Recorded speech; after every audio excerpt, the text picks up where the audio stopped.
یہ جو پچھلے دنوں مسجد نبوی کے احاطے میں جن لوگوں نے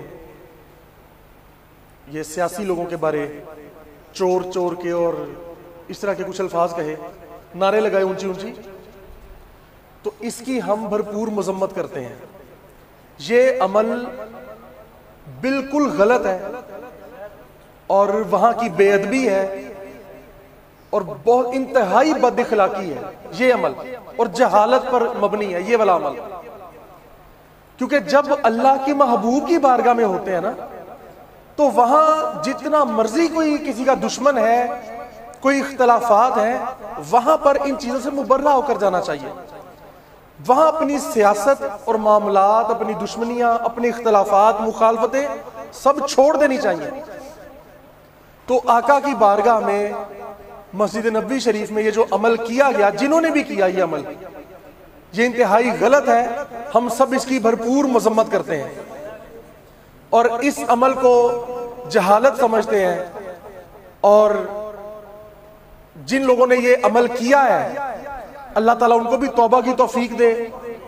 اگر وہ P T I Tehreek Insaf کے لوگ ہیں تو ان میں سے کسی کو چاہیے، ان کے کسی رہنما کو، کہ وہ اس پر بھی اپنا بیانیہ جاری کرے اور وہ اس پر کہے کہ یہ ہم اس کی طرف سے توبہ کا اعلان بھی کرے اور اپنے کارکنان کو سمجھائے۔ بے شک یہ عمران خان صاحب نے تو نہیں ان کو کہا، یا کسی اور رہنما نے تو نہیں کہا، لیکن اب کیونکہ وہ منسوب ان سے ہے تو اس پر ضرور کوئی بیانیہ وہ جاری ضرور کریں۔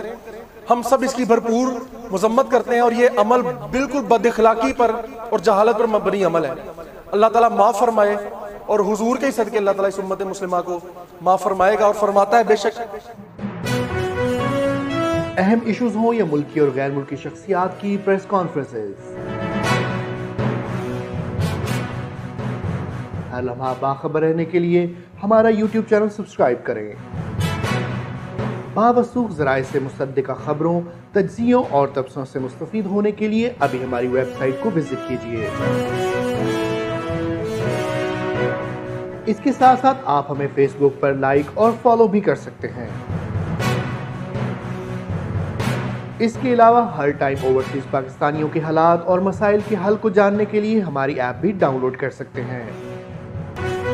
ہم کر رہے ہیں آپ کو ہر لمحہ باخبر، کیونکہ ہے 39 نیوز پر آپ کا اعتبار۔